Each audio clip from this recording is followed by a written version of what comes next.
Wilson Aranda, Raul, que pergunta boa, rapaz. Você acha que foi injustiçado por não ter ido à Copa de 82? Não é nem titular, é ter ido à Copa de 82. Eu vou contar uma história bem rapidinho aqui, quer ver? O que aconteceu? Eu fui convocado para a Copa de 72 e foi assim, uma coisa inusitada. Eu morava no Leme, no Rio de Janeiro, estava jogando no Flamengo, e o Tele Santana morava a 2 quarteirões. Mas eu não conhecia o Tele. Sim. Nunca tinha visto o Tele na minha vida. Aí eu peguei o carro, saí da garagem, vou entrar na Princesa Isabel ali, tem um sinal, e parou um carro do meu lado. E eu vi que estava fazendo sinal para mim, eu abri o meu vidro, era o Tele Santana. E ele virou assim e disse assim: você é meu goleiro para a Copa de 82. E eu não vou dizer aqui na televisão uma mentira, nem vou inventar. Não, claro. Aí, e o sinal abriu, eu saí, ele saiu, eu fui embora. Eu, em vez de ir pro treino, voltei para casa. Voltei, fui lá, falei, gente do céu, era o Tele, o cara me falou que eu sou... Não me ligou, não falou nunca comigo, falou que eu sou o goleiro dele para a Copa de 82, era 81, uma coisa assim. E não sei precisar o tempo. E aí o que aconteceu? Ele acabou me convocando. E aí ele fez uma coisa também estranha. Ele convocou, ele escalou o time que ia estrear na Copa do Mundo contra a Iugoslávia, se eu não me lembro. Se eu não me falha a memória. Contra a Rússia. Contra a Rússia. Contra a Rússia. A estreia foi contra a Rússia. Contra a Rússia. Da Saev no gol. 2-1. Foi 2-1. Então, aí eu joguei a preparação, né? Joguei contra a União Soviética na época, joguei contra o Chile, joguei contra o México. E no jogo da Polônia, aqui em São Paulo, era o 4º jogo, nós estávamos treinando a Toca da Raposa, estava lá Sócrates, Zico, aquela turma toda lá, Éder. E aí... todo mundo foi embora e eu fiquei sozinho e vieram alguns jogadores para bater bola. Chovia uma barbaridade lá e eu fiquei no gol sozinho. E pá. Então tinha bola que eu não ia, né? Como sempre. Não vou chegar, não vou. Né? Eu falei, não, o cara bateu um canudo lá no canto, molhado, não vou. Tá. E o Tele estava atrás do gol. Ele ficou atrás do gol, tinha um monte de repórter, seleção brasileira, né? E o Tele tá assim para mim. Vai na bola, deixa de ser preguiçoso, cara. Falei, pô, cara, chato pra caramba. Já terminou o treino, em vez dele ir embora, né? Fica aqui, né? E começou a falar. Aí a bola ia, aí a bola batendo nesse dedinho aqui, ó. Né? Vou mostrar o testemunho ocular da história. Aí, olha aqui, meu dedinho. A bola bate aqui nesse dedinho. Essa parte aqui entrou aqui em cima. Parecia que eu tinha perdido meio dedo. Nossa. Na lua ficou desse tamanho. E ele me grita, bem feito. Bem feito, isso é para deixar de ser preguiçoso. Cara, eu sou calmo.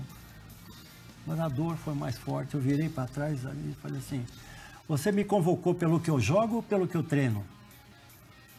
Ele virou as costas, saiu e foi embora. Nem respondeu? Nem respondeu, foi embora. Aí saí, acabou o treino, fechou tudo, fomos embora. E aí viemos para cá, viajamos aqui. Aí fomos para o Morumbi. Numa peladinha, tive uma distensão na virilha. Ficou preto aqui, deu logo... Aí o doutor Neilo Lasmar falou assim, vamos ver, Raul, quanto tempo. Naquela época, você imagina, 80, quantos anos? Não é hoje, hoje você recupera fácil. Aí o doutor Neilo disse assim, Raul. Aí ele passa assim, fala, ele tá fora, não dá mais pra ele, não. E aí eu perdi a Copa do Mundo por causa disso, cara. Aí eu voltei, sarei, joguei a Copa a decisão do Brasileirão, fui campeão, porque o campeonato era jogado no primeiro semestre. Isso.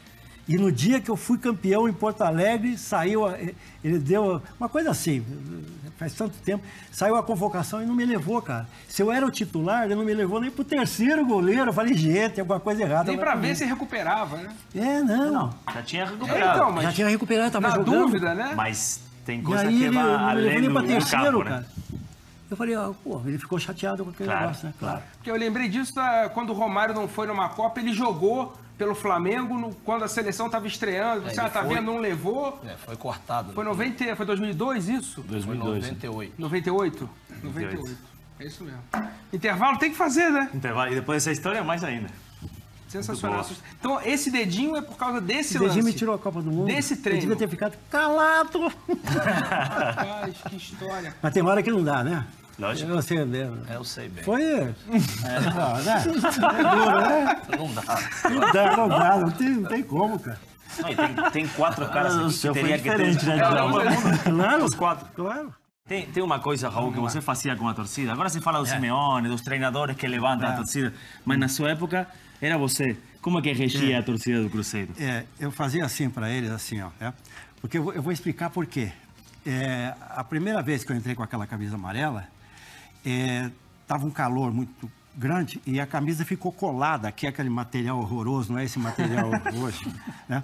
Então ela estava colando. Quando eu cheguei na meia-lua, assim, eu fiz assim, ó, para levantar, para soltar a camisa. E a torcida do Atlético pensou que eu estivesse sacaneando, eles levantando a mão para eles. Aí eles deram uma tremenda uma vaia. Então eu saía assim, ó, ia andando, entrava dentro da grande área, ia até a minha trave lá e fazia assim, tum! Quando eu batia na trave, eles paravam. Aí eu regia eles assim. Muito bom. Legal. Sensacional. Muito bom essa história. Sensacional. Era uma época mais romântica, né? Dava para fazer. Hoje não dá para fazer mais nada disso. Acho que dá. Falta... Tá faltando um pouco mais, né? Falávamos É. antes do cara que dribla, o cara que levanta a torcida. Os Tudo caras- é provocação, tudo é violência, né? Exatamente. Mas você não pode driblar, você não pode... Esse aqui ia ser preso. Se Porque fizesse você a não- lambreta, Você não pode dar uma caneta, você não pode dar um balãozinho, um chapéu, sei lá o quê. Não pode fazer nada, que o cara acha que é menosprezo. O cara fica assim no jogo. Faz isso mais não, você vai ver uma coisa. O que é isso, cara? Pergunta do Zico aqui no WhatsApp, hein, Raul? Solta. Pergunta, não, na verdade, ele quer que você conte uma história Nossa do Senhora. treinamento com a falta de luz do Jockey. Aí terminava o treino, quando não tinha treinador de goleiro, né? E... Posso falar uma coisa aqui? Pode, Não precisava também, né? Que barra, hein, cara? Eu tô aproveitando, não jogo mais, tá? Não vou tomar gol nunca mais, nem pelado eu jogo. E aí ele fala assim, velho, fica aí no gol pra ir bater umas faltas aí. Eu falei, o Galo tá escurecendo aí. Não, fica aí. Aí eu ia lá. Daqui a pouco escurecia. E ele... Só caixa, né? E eu só olhando como sempre. Eu não vou atrás de causa perdida. Você não vai? Não. Por quê? Porque não dá pra mim. E aí escureceu, eu falei, o Galo, vambora. Espera um pouquinho só que vai acender a luz do hipódromo aí e vai iluminar aqui a Gávea. Eu falei, como? Tem o hipódromo da Gávea ali e às quintas-feiras a luz acende, lá aqueles refletores, ilumina a área toda do gol ali do fundo do Flamengo. E fica dia ali, cara. Olha isso. Porque não tem luz na Gávea, né? Não tem luz na Gávea. Aí ele sabia disso, aí eu ficava treinando. Falei, que azar com essa luz. E já era o Zico, né, Raul? Já era o jeito. E mesmo assim, ficava esperando acender a luz do hipódromo pra continuar lá, treinando. Ficava lá. E às vezes eu ia embora e ele ficava sozinho, sem goleiro. E é a mesma coisa, não ia pegar também mesmo. De fato, você tem um pouco essa estrela também, né? Além de todo o seu talento como goleiro, toda sua humildade para trabalhar sem preparador de goleiros. Pois é, aí eu cheguei à conclusão que eu fui um goleiro razoável com muita sorte, viu? E é preferível, melhor do que ser um excelente azarado, né, cara? Pô, você tem uma pelada, você vai ter uma pelada. Aí você tem um goleiro lá mais ou menos, maior. Né, o cara sorte, a bola batendo tudo quando aí não entra. Aí você tem um cara que é bom pra caramba, mas o cara é um azarado, cara. Chama agora, né? Nossa, aí o que você escolhe? Você pega um cara mais ou menos com sorte, né? lógico. Claro. Tinha o Diego no Twitter que estava perguntando para você quem são os melhores goleiros hoje, da atualidade no Brasil. No Brasil. Brasil. Bom, tirando eu. que não, Que não toma mais gol, né, Raul? Faz anos. O Vitor e o Fábio, né? São os dois goleiraços lá de Minas Gerais, representando muito bem o futebol mineiro.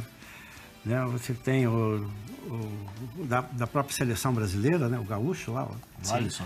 É o Alisson, né? Que é bom goleiro. Aliás, a posição de goleiro, ela foi a posição que mais evoluiu nesses últimos anos, né? A gente tem que considerar também que as outras posições caíram um pouco, né? Então, quando a maré baixa, algumas pedras emergem. Sim. Então, a gente tem muitos goleiros aí na Europa, tem 3, 4 na Inglaterra, tem na Itália, tem tudo. Você jogaria hoje, Raul, com o Hein? pé? Jogaria hoje com o pé? Hoje, você sabe que eu... Depois eu vou fazer umas embaixadas pra vocês verem aí. Eu tô com um tênis novo que eu quero mostrar. Mas jogaria? Tênis de boleiro, isso aí. Com mesmo. pé? É. Como assim, na linha ou no gol? Não, esse negócio de Sair recuar, jogando? o goleiro jogar com o pé. Ah, eu vou te contar agora, Vai sem treinar um brincadeira. pouquinho? Não, dá pra jogar. Dá pra jogar. Legal. Dava para jogar. Canhoto, né? Da canhota. Você que foi o causador dessa lenda aí, goleiro, se não é louco, é... E eu contribuí muito para isso. Uma loucura, né? Uma loucura. Então, o que acontece? Aquela camisa amarela, ela me causou muito prejuízo. Primeiro que não podia fazer publicidade, não podia colocar nada na camisa, o futebol não permitia absolutamente nada, os clubes viviam apenas da arrecadação, nem a televisão pagava nada. Naquela época não existia Campeonato Brasileiro. E era a época do Roberto Carlos, da Jovem Guarda, dos Beatles, dos Rolling Stones, se bem que dos Rolling Stones continua sendo. Continua sendo, os caras não acabam. Então, era aquela boca sino, calça Saint-Tropez, e eu, cabelo comprido aqui e tal. E aí, quando eu entrei, pô, os caras começaram a me chamar de bicha. Bicha. Tal. E a gente aquecia no meio do campo, não era no gol. E aí, quando eu fui aquecer, todo mundo corria de mim, cara. Eu fiquei sozinho, ninguém me aquecia. O estádio inteiro assobiando e tal. E aí começou o jogo e tal, e a coisa fluiu. Foi indo, mas eu fiquei taxado comigo. Os caras falavam tanto que eu era, cara, que um dia eu falei assim, eu fui tomar banho, né, na concentração do Cruzeiro, ali na Avenida Amazonas, com Araguari. Eu morava com o Evaldo, e aí tinha um guarda-roupa que estava com o pé quebrado assim, estava meio arcado, né? A lei da gravidade fazia com que a porta nunca ficasse fechada. E tinha um espelho assim. Aí eu saí, tomei um banho, cometi um erro grave. Estava frio em Belo Horizonte e eu tomei banho, me enxuguei e saí com a toalha enrolada aqui em cima. Aí eu passei pelo espelho, olhei assim, voltei e falei assim, cara, eu posso não ser, mas que eu tenho um jeitão danado. Por causa da camisa amarela. Por causa da camisa amarela, tudo aí. Depois eu vou contar da minha mãe. E da esposa também. Eu quero saber do casamento aí com o presidente, eu vi você no padrinho, né? Também foi. Olha aqui, mas a da mãe é boa. Vai? Agora? Sim, vai. Então tem esse negócio todo de, né, os caras colocando. O Piazza veio aqui em São Paulo falar com o Zito, né, que era o capitão do Santos aí, seleção brasileira, campeão mundial. Isso em 1966, 67. E aí o Zito veio para ele aqui em Santos e falou assim, ô Piazza, aquele goleirão lá de você, eu não sei não, hein? E o Piazza me contando. Eu falei, pô, Piazza, chegou lá já, essa onda aí? Ele é... E não tinha internet, não tinha nada, assim, mas para chegar aqui era porque o negócio era forte mesmo, né? Eu falei, mas e aí o que você falou para ele? Eu falei que eu não sabia, cara. Falei, como? Falou que não sabia, cara? Você mora comigo na concentração? Ué, mas eu não sei mesmo. Piazza, cara. Aí eu vou passar o Natal em casa, né? A gente janta, aquele negócio todo, eu fui dormir.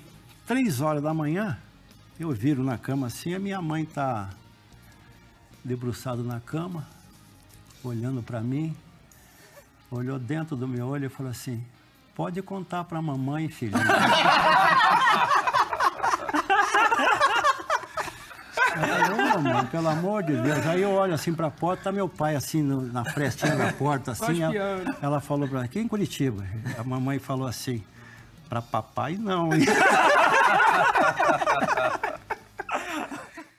O Luizão pode te ajudar a sair dessa saia justa, Raul. Tá aqui, ó. Mandou uma pergunta via WhatsApp. Onde você se sente mais ídolo? No Cruzeiro ou no Flamengo? Melhor para responder essa? A pergunta do presidente do Flamengo, para mim, o Flamengo e o Cruzeiro me homenagearam lá no Maracanã, no ano passado, no jogo Cruzeiro e tal. Aí o presidente do Flamengo, em frente do Dr. Gilvan, que é o presidente do Cruzeiro, falou assim, você gosta mais do Flamengo ou do Cruzeiro? Mas o era teu patrão. Aí eu falei assim, primeiro ele perguntou assim, para quem você vai torcer? Eu falei, eu vou torcer pro Cruzeiro, eu trabalho no Cruzeiro, se eu estivesse trabalhando no Flamengo, eu ia torcer pro Flamengo. Claro. Aí ele não ficou contente e perguntou, qual do time você gosta mais? E eu falei assim, o senhor tem quantos filhos? Ele falou 2. De quem que o senhor gosta mais? Pô.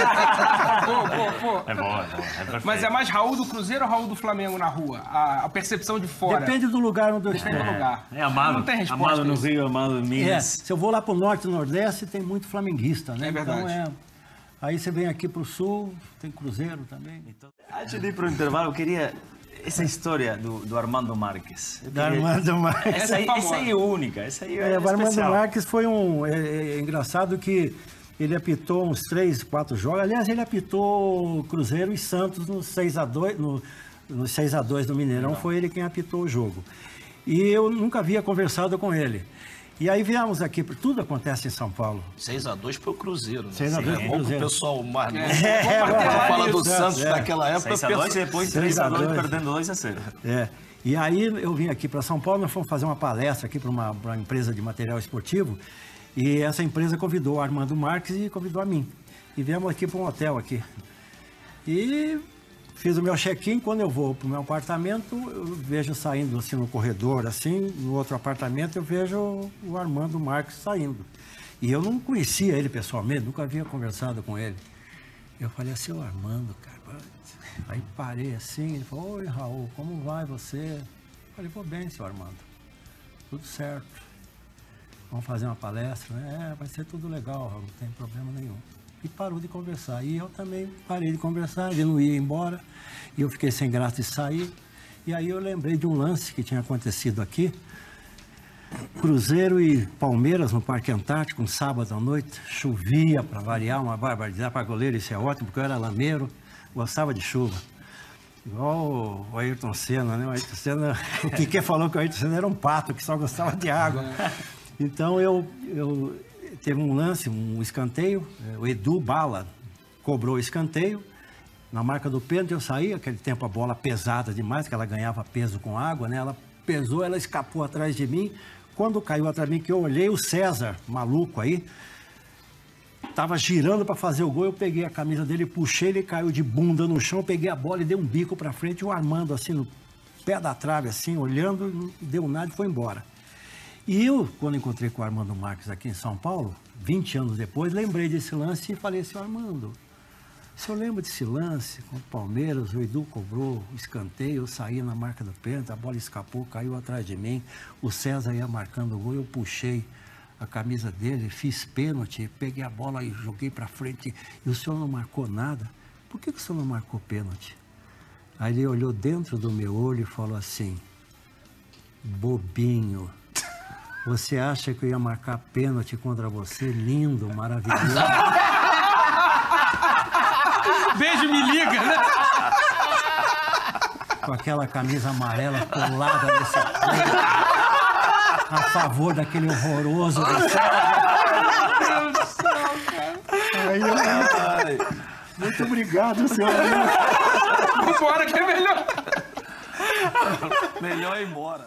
E hoje, você tem os jogadores, eles não jogam todas as partidas como nós jogávamos no passado. Hoje você tem uma sequência de 3 jogos, aí o cara vem, pô, você tá cansado, beleza, tal. Aí o que acontece? Eu vi aqui no gráfico que você Eu vi tá no cansado. gráfico, eu vi isso, aquilo. O cara que ganha 500 mil, 600 mil, pra ele, tanto faz se ele vai jogar uma partida ou não.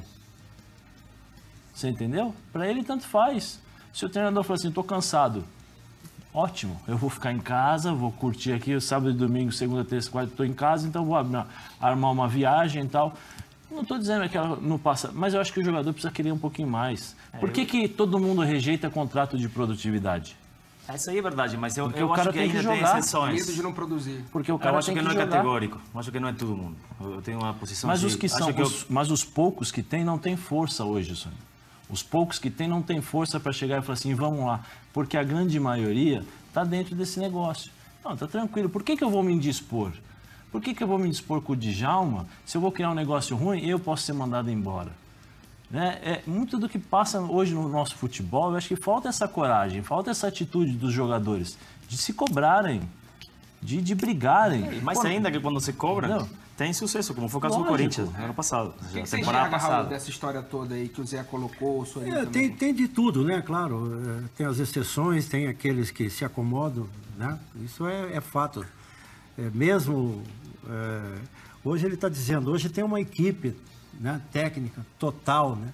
Então é difícil você discutir, por exemplo, com um fisiologista lá. Ele diz, ó, você está cansado, vou tirar você do time, porque... E aí é difícil você discutir isso, fala, não estou...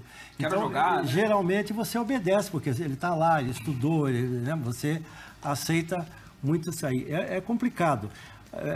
Agora no Cruzeiro que eu trabalho lá, nós temos, por exemplo, o Dedé, que agora está contundido também, é um cara que chega no vestiário, rapaz, ele incendeia o negócio, ele chega e fala e vai, e não é brigar não, ele dá uma... chama. Bota uma você pilha na tem, rapaziada. você tem alguns jogadores lá, que o próprio Fábio, o goleiro também, que é o capitão do time, que tenta inflamar a coisa, né? É muito difícil você prever, né, quem é que está fazendo um corpo mole, que está despreocupado, mas as coisas às vezes são sintomáticas, né? Quando você tem muito dinheiro, você dá uma acomodada, entra numa zona de conforto, que é aquilo que eu estava falando. Se você... o futebol hoje, você pode tocar para trás, pode tocar para o lado, por que eu vou enfrentar meu adversário? Eu posso perder a bola e tomar o gol. Então, não, eu vou jogar para trás, é que é assim, entendeu? Então, é uma zona de conforto que existe. É complicado, é um tema interessantíssimo e polêmico. Eu vejo o que acontece, isso também muito em função de hoje, o jogador ficar muito pouco tempo em cada clube. Então, quando, por exemplo, você vai chegar num clube, antes, você já sabia que tinha aquelas referências, aqueles 4, 5 jogadores que já levavam 4, 5 anos no clube. Então, eles tinham tipo o comando realmente da equipe. E aí tem mais essa identidade, que eu acho que hoje os jogadores não têm essa identidade com o clube. Natural, porque se ele faz uma campanha boa, vai vendido rápido para o exterior. E se ele não vai bem, no outro ano já manda embora. Não tem aquele negócio como tinha do jogador passar 4, 5, 6 anos no clube. Então, acho que perdeu mais a identidade do que a vontade de jogar, que eu acho que o jogador tem essa vontade de jogar. E estamos junto com o Raul, que foi parte da formação de dois enormes times da história do futebol, né? E que jogaram juntos quantos anos aquele time? Você vê, não é uma coincidência. Se a gente for lá atrás, você pegar o Santos do Pelé, né? Era Dorval, Mengalvio, Coutinho, Pelé e Pepe. Depois entrou Edu. Tinha o Toninho também no lugar do Coutinho ali, né? Era um time que ficou 13 anos, 12 anos por aí. Depois teve aquele Cruzeiro de 66, que ficou 13 anos também. Que ganhou daquele Santos. E ganhou daquele Santos. Goleou, né? De 6-2 lá no Mineirão e 3-2 aqui em São Paulo, quando nós perdimos por 2-0, né? Então, nós tínhamos uma vantagem, que o nosso time tinha uma média de idade de 22 anos e o Santos já tinha uma idade mais avançada, com Lima, com Dorval, com Mengalvio, mas era um time altamente técnico. E que choveu uma barbaridade aqui em São Paulo, que era um dilúvio, estava mais para pé de pato do que para chuteira.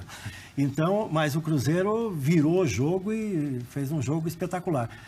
E aquele Flamengo também, eu fiquei quase 7 anos, mas aquele time ficou mais tempo aí ganhando, né? Você vê que subir junto, né? Sempre que você mantém... Fazem 30 anos. Eu tenho 45, eu não esqueço como hoje. Raul, Leandro, Marinho, Moza Júnior, Andrade, Adílio, Zico, Tita, Nunes e Lico. Pois é. E se eu me perguntar aqui agora, eu trabalho com o esporte e o time do Flamengo que jogou ontem, capaz de eu não saber de cor o time que jogou. Capaz, eu não sei. Eu sei que eu tenho que falar a resenha que Já vamos começar com essa história aí. Sensacional essa história. Até porque o Alex perguntou, e aí, você que impôs essa moda, como foi, como planejou? Planejou nada, né? Não planejei nada. O Alex estava dizendo aqui, esse negócio da camisa amarela, você que imaginou, eu falei, não, isso aí foi uma necessidade, porque o primeiro jogo que eu fui fazer no Cruzeiro, né, é preciso que o pessoal entenda que não havia essas empresas de material esportivo. O Cruzeiro mandava fazer as camisas, você jogava 2, 3 anos, lavava e voltava. Hoje ele não volta, né? Hoje o jogador fica com ela. E o goleiro, que era o titular na época, né? Que havia se contundido, pequenininho, eu fui vestir a camisa dele e não serviu. E aí vinha entrando o lateral esquerdo, o Neco, com um moletom amarelo, mas não é esse tipo... Assim. Esse aqui... Essa estica toda. Não era isso aqui. Era toda rasgada, não sei o que, ele não queria me dar, inclusive. Não, como é que eu vou voltar para casa? Eu falei, não, toma a minha camisa aqui e eu vou com essa amarela para casa. E fui. E aí coloquei o número de esparadrapo para trás, colei e joguei. Foi contra o Atlético, o empate 0-0. Teve um pênalti, até eu não peguei, chutaram para fora. E aí começou, o presidente do clube comprou 10 camisas e me deu, achou que aquilo deu sorte. E só para encerrar bem rapidinho, para não perder o fio da meada, e aí, como ele me deu as camisas, ele achou que ele era o responsável por tudo que eu fazia dentro de campo.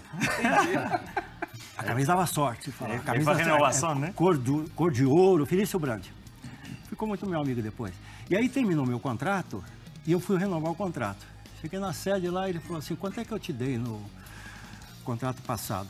Tipo assim, o senhor me deu 10 mil e... Não, porque eu dei 10 mil para você, nunca, nem o Tostão ganhou isso aí. Aí chamou o tesoureiro falou, não, o senhor deu 10 mil para ele. Raul, não conta pro Tostão, senão ele vai ficar brabo comigo, porque o Tostão eu dei 5 mil para ele. Não conta, faz o seguinte, eu vou te dar 10 de novo, você fica quieto, não conta pro Tostão. Eu falei, não quero não, eu quero 20. E não acertei. E aí eu falei com ele assim, mas você não está satisfeito comigo, jogando bem aí? Eu falei, não, Raul, você não entendeu até agora. Quem joga é a camisa amarela, ela que te dá sorte. Eu falei, e eu sirvo para quê? Para vestir a camisa. Aí eu saí no jogo seguinte, comprei uma camisa preta, tá lá no quadro do Beneci Queiroz, do Cruzeiro. Entrei, e aí, quando ele me viu com a camisa preta, ele mandou o massagista levar a amarela para eu trocar. E eu falei assim, onde que ele tá, hein, o Andorinha? Ele falou, tá lá em cima, falei, lá. Eu fazia assim. Não. Aí perdemos o jogo de 1-0. Entrei no vestiário e ele falou assim, você tem dúvida de quem joga é a camisa amarela? Aí eu vesti a amarela e assinei por 10 mil. Nem um centavo a mais. Desses títulos, é fácil escolher um? Porque são muitos. Eu gostei o menos que eu trabalhei, viu? Aqueles 3-0 foi bom demais. Senti um frio danado, tava 0 graus. 0 graus, é isso. Não, mas esse do Grêmio foi bacana aí, né? A conquista 76 contra o River Plate, num terceiro jogo, Cruzeiro e River, lá em Santiago do Chile, porque era...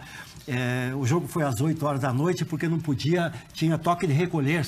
11 horas tinha tanque na rua, né? Aquela era o Pinochet lá. Pinochet e tal. Triste. O negócio...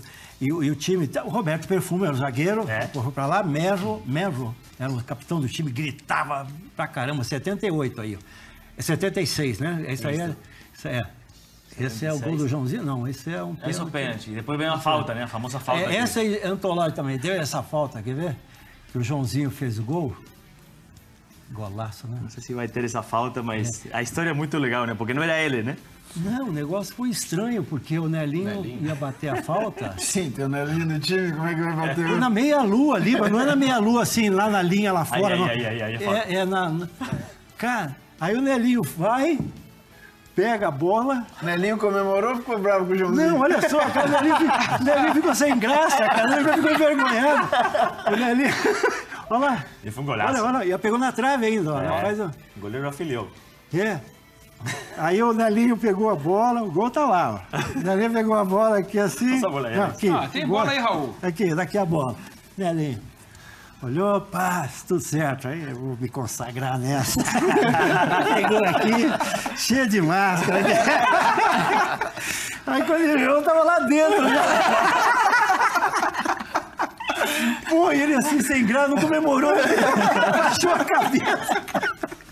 E até correu rápido, né, Joãozinho? Aí o Joãozinho, nós entramos no vestiário, né, o estádio, vocês jogaram lá, não tem túnel, né, é um corredor enorme que leva lá no vestiário, lá no fundo tá o Zezé Moreira, né, o técnico, na porta, assim, revoltado, né, aí o Joãozinho virou para ele, seu Zezé, eu sou demais, eu não posso falar o que o Zezé falou para ele. Fala. Você é um grandíssimo filho de uma puta. Saiu! Mais uma pro clipe. Mas seu Zezé, não interessa, você não pode bater essa falta, pelo amor, nunca mais faça isso na sua vida. Mas seu Zezé não tem, seu Zezé.